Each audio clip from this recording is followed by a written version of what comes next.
So in today's lecture, we are going to understand something called as Cartesians and convention.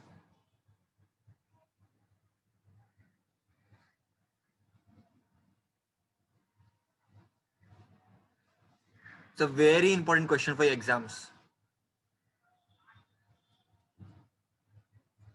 It's a very important in your examination. Very simple also. Simple चीज है एकदम, कुछ बड़ी चीज नहीं है इसमें. कॉनकेव मिरर लिया है इन्होंने और इन्होंने कुछ बातें रखी अपने सामने. सब लोगों ने कोऑर्डिनेट ज्योमेट्री का बेसिक देखा हुआ है, बराबर. मैं तुमको एक्सरसाइज कोऑर्डिनेट ज्योमेट्री की सिखा रखी है. ये एक्स एक्सिस है, इसको अगर तुम वाई एक्सिस मानते हैं, चलो ऐसे कुछ ना, इसको वाई एक्सिस मानते हैं कुछ, एक्स एक्सिस वाई एक्सिस. तो कार्टेशियन साइन कन्वेंशन क्या बोलता है? बहुत सिंपल चीज बोलता है. जैसे कोऑर्डिनेट सिस्टम में क्या होता है, ओरिजिन होता है, वैसे इसमें ओरिजिन हम पोल को मानेंगे.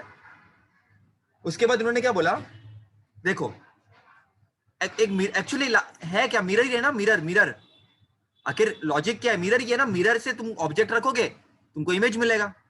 मिरर का काम ही ये होता है, ऑब्जेक्ट रखोगे तुमको इमेज मिलेगा.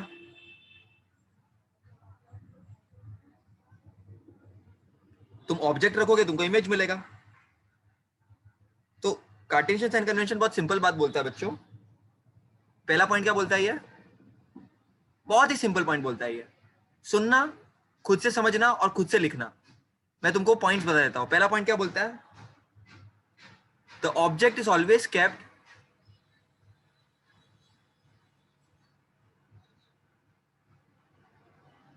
on the left of the mirror. On the left of the mirror मतलब तुम ऑब्जेक्ट को इधर रखोगे लेफ्ट में हमेशा. दूसरा, जैसे ग्राफ में कैसा होता है, राइट साइड पे एक्स एक्सिस के राइट पे पॉजिटिव, लेफ्ट पे नेगेटिव, ऊपर पॉजिटिव नीचे नेगेटिव. सेम यहाँ पर याद है ना तुम लोगों को, यहाँ पर सब पॉजिटिव, यहाँ पर सब नेगेटिव, ऊपर पॉजिटिव नीचे नेगेटिव. सेम यहाँ पर है. Distances measure to the right of the pole. Pole के राइट में क्या होंगे डिस्टेंसेस, पोल के राइट में डिस्टेंसेस कैसे होंगे, पॉजिटिव. तो यहां पर डिस्टेंस पॉजिटिव होगा सब. लेफ्ट में क्या होगा, नेगेटिव होगा.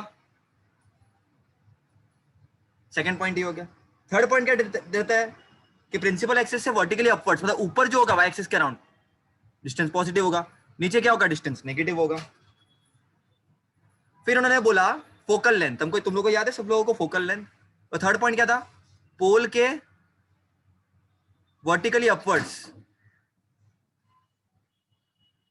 पॉजिटिव और vertically downwards negative. Vertically upwards मतलब ऐसा ये वाला डिस्टेंस ऊपर वाला है ना, ऊपर वाला पॉजिटिव होता है, तो वर्टिकली अपवर्ड पॉजिटिव और वर्टिकली डाउनवर्ड्स नेगेटिव. फिर लास्ट पॉइंट क्या बोलता है,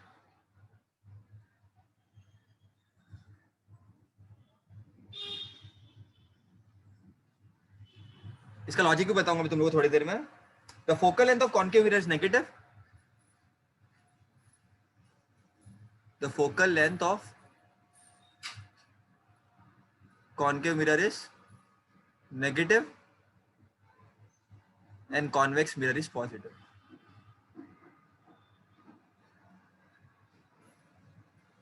सबको समझा? Everybody, I'm explaining again.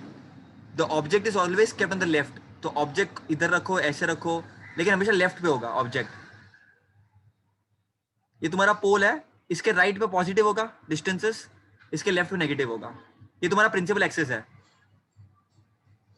So vertically upwards ऊपर की तरफ पॉजिटिव होगा और नीचे की तरफ नेगेटिव होगा. And last point is focal length of concave is negative and convex is positive. Topic है मिरर फॉर्मूला. इससे न्यूमेरिकल्स आएंगे बेटा एक दो, है तो ध्यान दो अच्छी तरह से.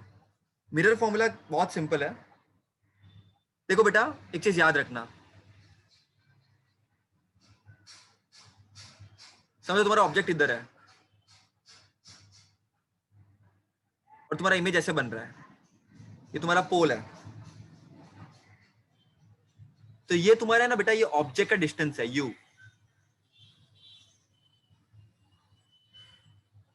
मतलब पोल से समझो ऑब्जेक्ट है ए बी, ये जो डिस्टेंस है लेट्स से 10 सेंटीमीटर है, इसको बोलते हैं ऑब्जेक्ट डिस्टेंस. फिर पोल से राइट की तरफ ये तुम्हारा बच्चों इमेज डिस्टेंस, ये तुम्हारा इमेज है, let's say A dash B dash, और कुछ फोकल लेंथ भी होगा बच्चों, कुछ फोकल लेंथ भी होगा, एफ इज फोकल लेंथ। तो एक फॉर्मूला है जो तीनों को रिलेट करता है, 1/f is equal to 1/v plus 1/u। इसको हम बोलते हैं बच्चों मिरर फॉर्मूला, इसको याद रखना। Where f is focal length, v is image distance, समझो ये 20 सेंटीमीटर है, and u is object distance. ये वैलिड है for all, valid for all spherical mirrors.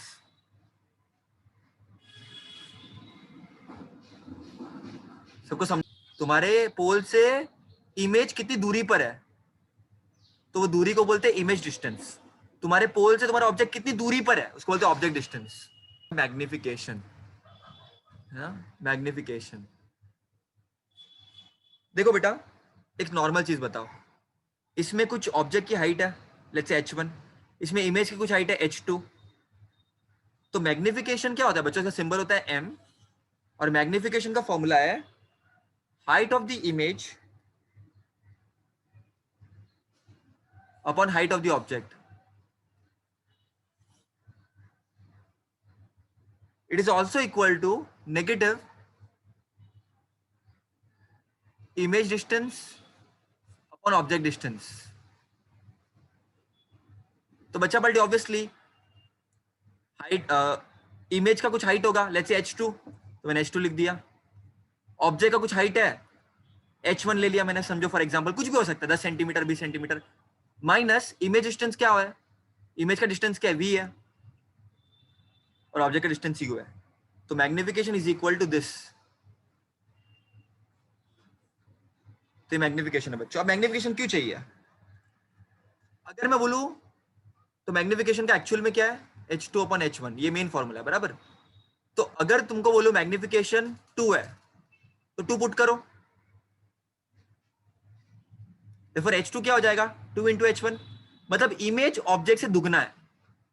तुम्हारा जो इमेज है वो ऑब्जेक्ट से दुगना है, 2 गुना है, ट्वाइस है। तो मैग्निफिकेशन बताता है कि इमेज ऑब्जेक्ट से कितना बड़ा छोटा है। समझ गया सब लोगों को बेटा? समझो किया ऑब्जेक्ट है,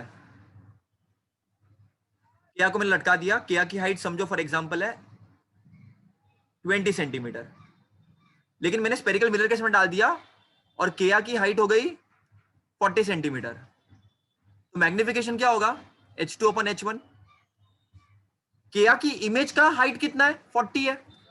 किया की ऑब्जेक्ट का, किया क्या हाइट एक्चुअल 20 सेंटीमीटर है ऑब्जेक्ट की उसकी, तो आंसर 2 आ गया। तो मैग्निफिकेशन क्या बताता है, 2 मतलब क्या बताता है कि इमेज 2 गुना है ऑब्जेक्ट से, मतलब 20 है, इमेज 40 हो गया। करता हूं मैं। सो मैग्निफिकेशन क्या देता है, मैग्निफिकेशन तुमको आइडिया देगा। So basically it will give an idea कि इमेज और ऑब्जेक्ट के बीच में डिफरेंस क्या है। देखो ये h2 क्या है, height of the image, h1 क्या है, हाइट ऑफ द ऑब्जेक्ट। तो अगर मैं बोलूं मैग्निफिकेशन हाफ है, तो m is equal to h2/h1 होता है, m के बदले हाफ पुट कर दो। तो एक काम कर दो, h2 क्या हो जाएगा, देयरफॉर ये h1 इधर पुट कर दो, हाफ इंटू h1, मतलब तुम्हारा इमेज ऑब्जेक्ट का आधा है। मतलब अगर तुम्हारा ऑब्जेक्ट 10 सेंटीमीटर है, तुम्हारा इमेज 5 सेंटीमीटर ही है। समझ रहे हो?